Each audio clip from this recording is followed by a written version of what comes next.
There are 68 delegates up for grabs during Missouri's Democratic presidential primary, and who snags the most of them will depend on a multitude of factors, including which of the 7 major candidates are still in the race after Super Tuesday. To break down this complicated scramble, St. Louis Public Radio's Joe Mannies joins me on the latest episode of Politically Speaking to look at the key questions going into the March 10th presidential showdown. Let's hit the music.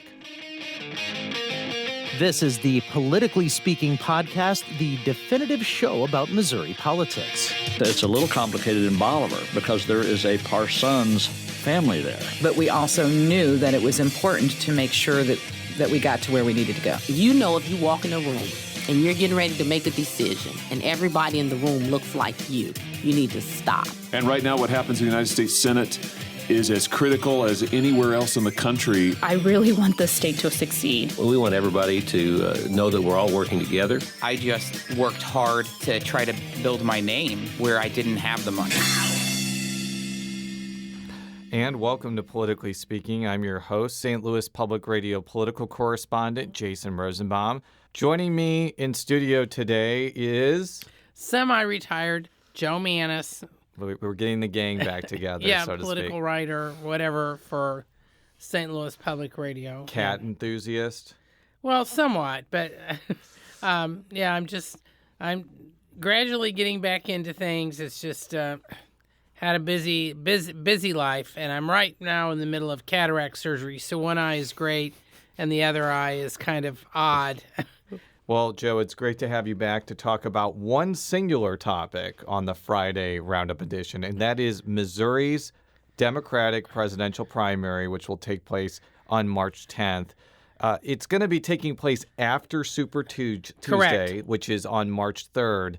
And before we get into the individual questions that may impact the result, I want you, Joe, to explain how the primary actually works. Okay, and for people who want all the details, I did a story about a month ago that is on our website, stlpublicradio.org.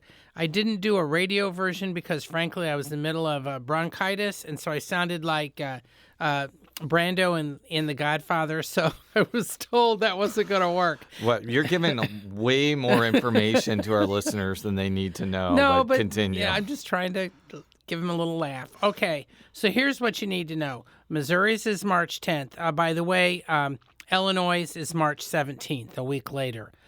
68 of Missouri's 78 Democratic delegates will be awarded depending on who gets the most votes. Unless somebody gets 100% of the votes, different candidates will get a certain share of the delegates. Now, the Republican side, because President Donald Trump doesn't really have any major opponents, he does have some in the Missouri ballot. Turnout is expected on that side to not be that great. Where Missouri could be a factor is that Super Tuesday is March 3rd, when a lot of big states, including California and a bunch of other states, will be holding their primaries.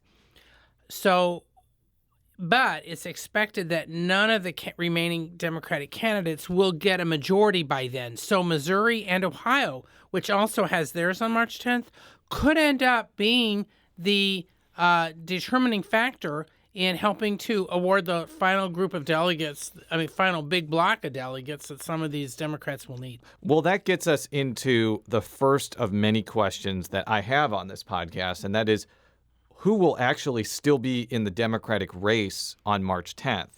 Right now, there are 7 major candidates: Michael Bloomberg, Elizabeth Warren, Joe Biden, Pete Buttigieg, Bernie Sanders, Amy Klobuchar, and Tom Steyer. And it's not out of the question that by March 10th, if one or more of those candidates completely fail to get a significant amount of delegates in the Super Tuesday states or South Carolina, they may be on the Missouri ballot, but they will no longer be actively campaigning. How do you think that kind of affects the ability to predict who is actually going to come out on top? Okay, South Carolina's primary is Saturday, and I think that's going to be crucial. If Joe Biden does not win, I expect he may drop out, even though he's got more momentum than some of the other Democrats. I may think that he sees the writing on the wall. Because, see, here's the issue. You got Bernie Sanders, who's getting maybe between 30 and 25% of the vote, depending on the polls and depending on the state. All the rest of them are divided among all these moderates. Until some of them drop out, they're basically paving the way for him to amass a lead that they'll never be able to catch up to. So some of these moderates will need to drop out before Super Tuesday. If they wait until after Super Tuesday, when all those states have their things, the problem is while a bunch of them won't get enough percentages to either get delegates or to win, they're going to allow Sanders to get the largest block of delegates. So then by the time Missouri happens, he will have a lead that will be difficult for anybody else to surpass. And who would actually drop out at this point? We're recording this on Wednesday, February 26th. It's really difficult to tell. Like, if Joe Biden wins in South Carolina, he'll stay. He'll stay. If he doesn't, I agree with you. I think he's probably out of the race, and someone like Buttigieg probably raises in stature considerably. And then conversely, if Biden wins and then wins a lot of states on Super Tuesday and Buttigieg and Klobuchar completely flail out, they may not be in the race by March 10th. Similarly with Elizabeth Warren, too, though I tend to think that she may stay in regardless, because if she doesn't want Sanders to become the nominee, she pretty much has to stay in the race, because if she gets out, I think it's pretty much over at that point. Yeah, because she splits the progressive wing with Sanders. The rest of the rest of the others are splitting the moderates. Now, I think there's two of the wild cards are the billionaires. Right, and that's actually my next question. Yeah, Steyer, who has been spending a lot of money in South Carolina. If he gets a decent block of the votes in South Carolina, even if he doesn't win, based on his personality and what I've seen during the debates, I don't think he's going to be willing to drop out. So, because he can spend as much money as he wants on the Super Tuesday states. But the bigger person that we have to question is Michael Bloomberg. And my next question is, how is Bloomberg's money affecting the contest in Missouri? And I would say the answer is it has to be affecting it somewhat. The last calculation that I got, which is about a month ago, was about a $4.3 million in the state. I was talking to a consultant just last night, and the estimates are much higher. So since then, those weeks, because he's heightened his spending. So I would guess at least between 5 and 6 in the state. And this is a state, again, that most analysts believe will go for Trump in the fall. Bloomberg is spending that money only to get delegates. I definitely think it's making an impact, because when you run ads so many times, as much as Bloomberg has, it breaks through to what I classify as like low information voters. Yes, who aren't watching the debates. Who are not watching the debates and who are maybe not super invested in politics as we are. On the other hand, Bloomberg seems to be a very divisive figure amongst Missouri Democrats. There are some people that have endorsed him, like former Governor Jay Nixon. But there's a lot of people who are associated with other campaigns who really, really dislike him for various reasons. Part of it because he's spending so much money. Sam Donaldson, the former ABC News anchor who has become a Bloomberg surrogate, actually addressed that particular point about Bloomberg spending so much money in a stop in St. Louis earlier this week. Here's Sam Donaldson. People say, well, yes, right, Bloomberg's buying the election.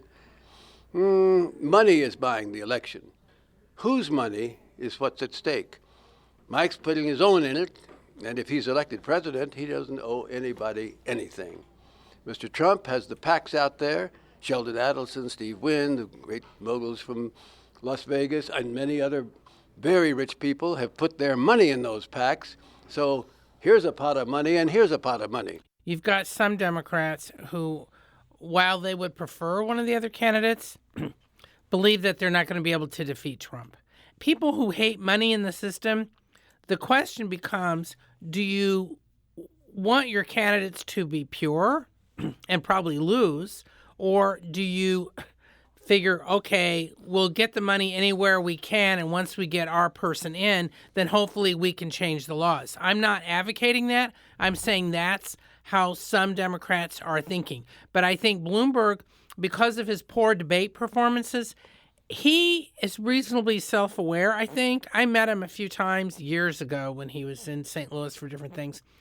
He may then decide to drop out but continue spending his money as he has said. So in that case, I think then he could help whoever does win, unless it's Sanders, because Sanders says he doesn't want the money. So my point is, I think Bloomberg does become a wild card, but basically he becomes someone who could prevent a moderate from getting the nomination if he doesn't get enough on his own, which he probably won't. And so he's banking on some sort of brokered convention this summer. And I think that will even weaken the Democrats even further. Let's move on to another question that I have, and that is, how will rural Missouri counties vote? Now, some people who listen to this show may be like, who cares how rural Missouri votes? Democrats have collapsed there. You know, they're not much of a factor. But the truth of the matter is, rural Missouri is still a pretty large voting bloc, even at its diminished state for Democrats. And someone like Bernie Sanders in 2016 was able to almost win the state because he won most of the state's rural counties. And one of the people in the race now who seems to be making a play for rural counties across the country is Pete Buttigieg, who was the mayor of South Bend, Indiana. I had a chance to talk with one of his surrogates, Reggie Love, who used to work for President Barack Obama. And this is what Love had to say about Buttigieg's prospects in rural Missouri. I don't think anyone else is talking about rural America and solutions for rural America the way Mayor Pete has. But I would say that as a whole, I think if Democrats want to win in 2016, they're going to have a very broad base of voters. They're going to have moderates. They're going to have people who have not voted in the past. We're going to have what my favorite phrase is, future former Republicans to show up and vote Democratic. Joe, you are St. Louis Public Radio's resident Hoosier because you were born and raised in Indiana. Yes. Do you think someone like Buttigieg could do reasonably well in outstate Missouri? I will be surprised. It'll depend on turnout. If it's a low turnout from rural Missouri, which I predict, for the primary, not for the general, we're talking about March 10th, then it becomes which candidates their loyalists get out. I think that, unfortunately, rural Missouri is very socially conservative. I think the fact that he is gay and acknowledges it probably will hurt him. Although he is a veteran, a military veteran, that may help, but I think that will hurt him somewhat. But it didn't hurt him in Iowa or New Hampshire rural counties, though. Well, I know, but that's not Missouri. I mean, I'm just saying, I personally think that Bernie Sanders actually may do better in rural Missouri among the Democrats because he's talking about health care, and rural Missouri has been hammered by all these rural hospitals closing. And so many people who are desperate for some sort of healthcare services may see Sanders or Bloomberg, because Bloomberg's running all those healthcare ads down in rural Missouri, as their only hope to get healthcare services restored. I think that's going to be a bigger factor among rural voters, rural Democrats anyway. Well, let's shift to Senator Sanders, because as I mentioned before, Sanders almost won the primary in 2016. And for all intents and purposes, I believe he got just as many delegates in 2016 as Hillary Clinton did. Maybe Clinton got one more delegate. Yes. So it stands to reason that now that he is the national frontrunner, he probably has a lot more money than he did in 2016, and he has a lot of enthusiastic supporters in Missouri who think it's not just a pipe dream anymore. He could actually win the nomination. That he may actually be the soft favorite going into this primary. I'm going to play a clip now from Cori Bush. She's running against Congressman Lacey Clay in 2020, and she has been a supporter of Bernie Sanders for a while. And this is what she had to say about the enthusiasm for the Vermont senator in the Show Me State. People that weren't supporting before are supporting him now. Even people that we thought was going to support another candidate simply because of who they were with before. Those people are saying that they're supporting Senator Sanders. So, Joe, do you think that Missouri will feel the burn on March 10th? It's possible. However, I hinge all this on some of these other candidates running ads in the state. Sanders isn't running any ads now, and so far he hasn't had any rallies or any events in Missouri. Now, of course, we're not at March 10th yet. No, and none of the other candidates are either, though. Well, except Bloomberg is running all these ads. He's got all these offices. He's got all these paid people to help with his campaign in a vacuum where the other Democratic candidates, including Sanders, aren't doing anything in the state. That could give Bloomberg an edge in the state. If Sanders decides even to hold, let's say, one rally or something in Missouri, that could change. But right now, because he and others are so focused on the Super Tuesday states and California in particular, that I think Missouri is going to be somewhat of an afterthought.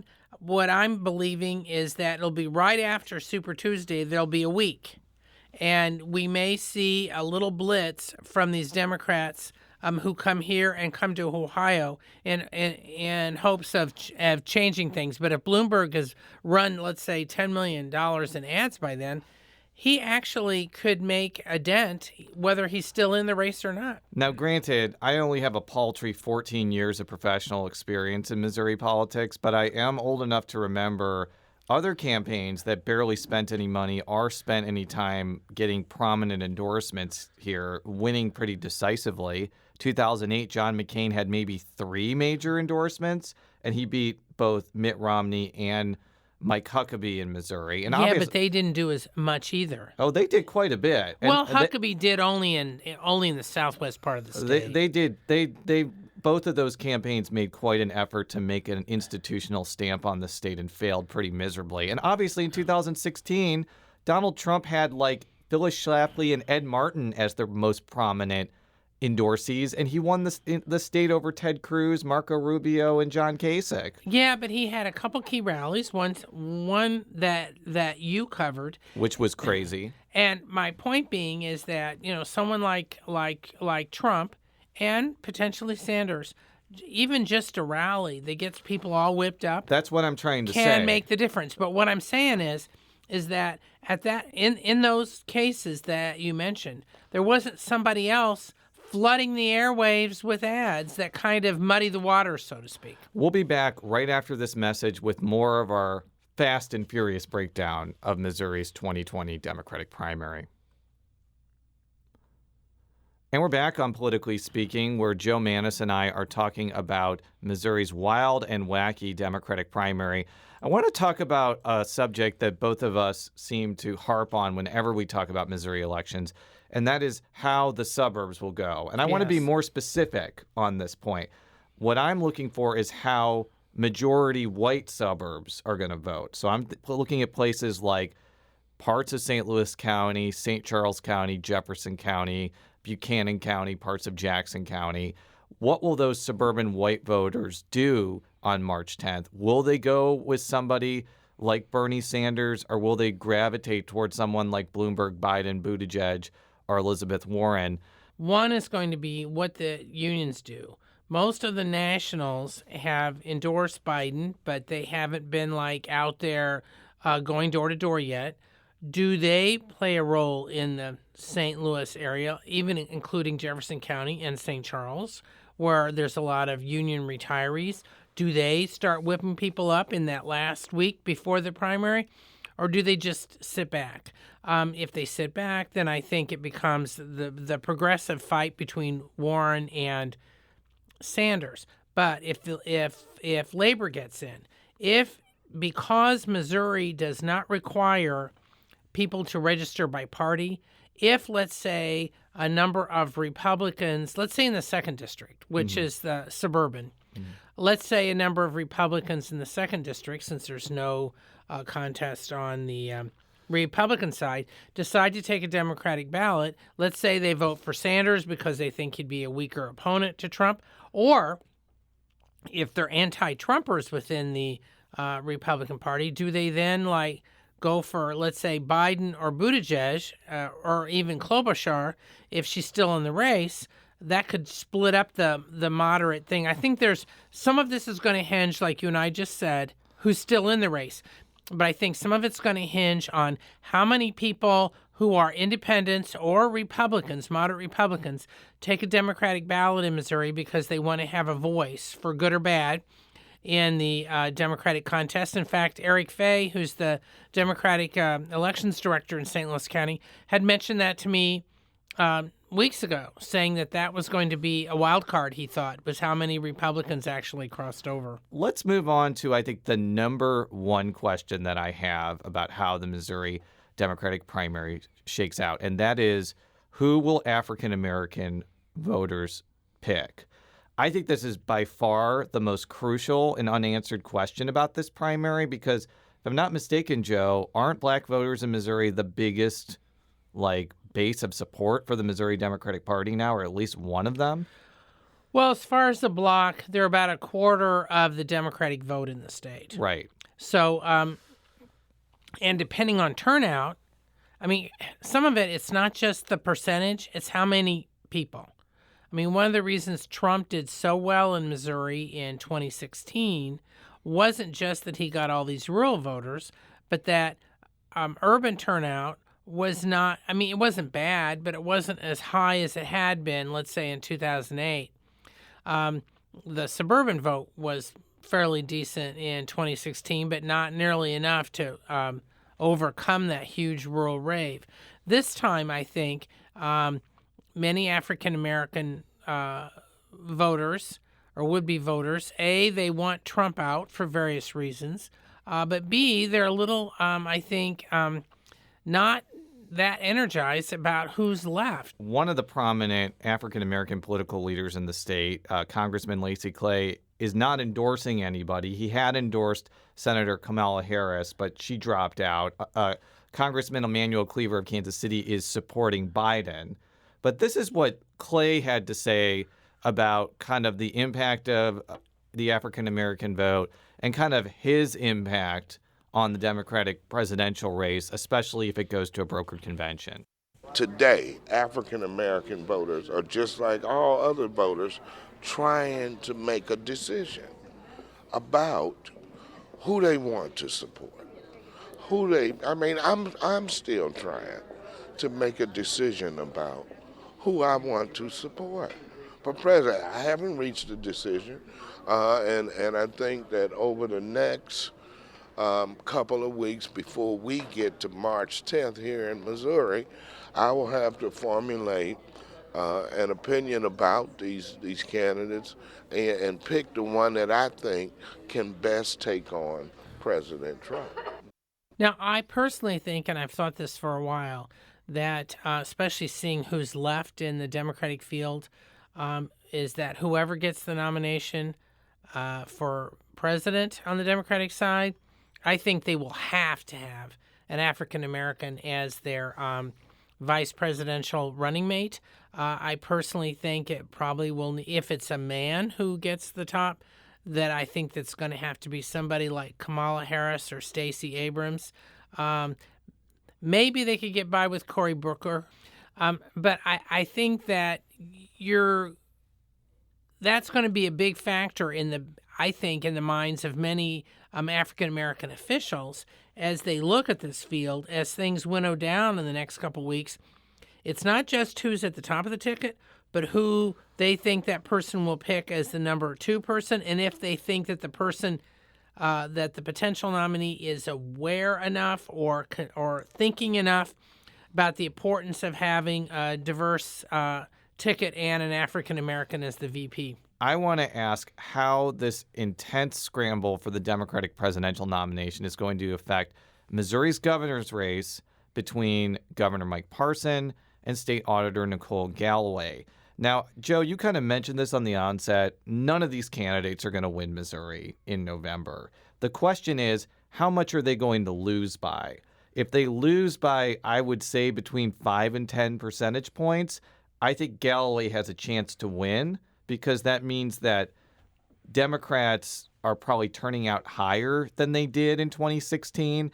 And there's other examples of Democrats winning under those circumstances, like Mitt Romney won by 9, and most Democrats won in 2012, for example.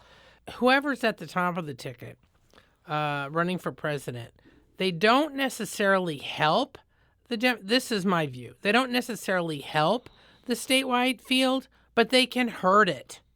So, let's say in 2008, that was an unusual case because you had Barack Obama at the top of the ticket. If you recall, Jay Nixon was running for governor. He was the favorite. While Nixon, I think, somewhat supported Obama, it wasn't like he did a lot of campaigning with him. And I think that part of it was because we had a strong Democratic ticket for statewide office all the way down. So many of them were running independently. But there were two other things going on. Number one, Obama's campaign pumped a ton of money and organization into trying to win Missouri. Correct. Number two, the standing of Republicans in 2008 was so low after President Bush's disastrous second term, and also that fact that the economy was crashing and the Republicans nominated someone like John McCain, who was a foreign policy expert, but had very little expertise on the economy. Like, those undercurrents were very strong even in a place like Missouri. Well, that's where what you just mentioned illustrates the unknown factors. Right now, as we're talking, a lot of people in Washington and around the world are wringing their hands over the coronavirus.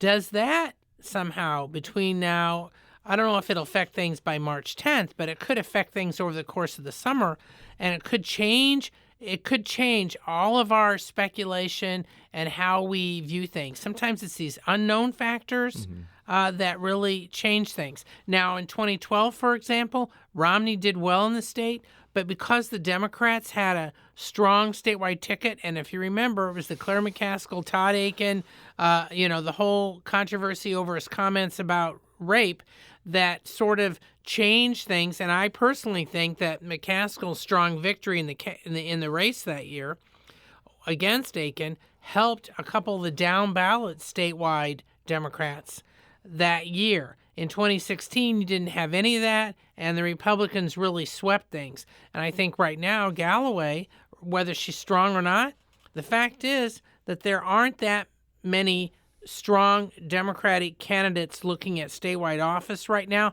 My opinion may change over the next few weeks, but I think right now she's got a lot of challenges. We will see what happens, Joe, and it's basically a big, moving, changing machine at this point. But we wanted to give our listeners kind of an early preview of what's going to happen.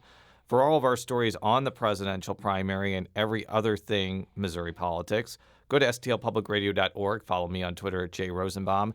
How can people follow you on Twitter or any other parts of the World Wide Web? Okay, it's J Mannies. That's JMANNIES. We'll be back next time. Until then, so long. Dar să știi, nu-ți cer nimic.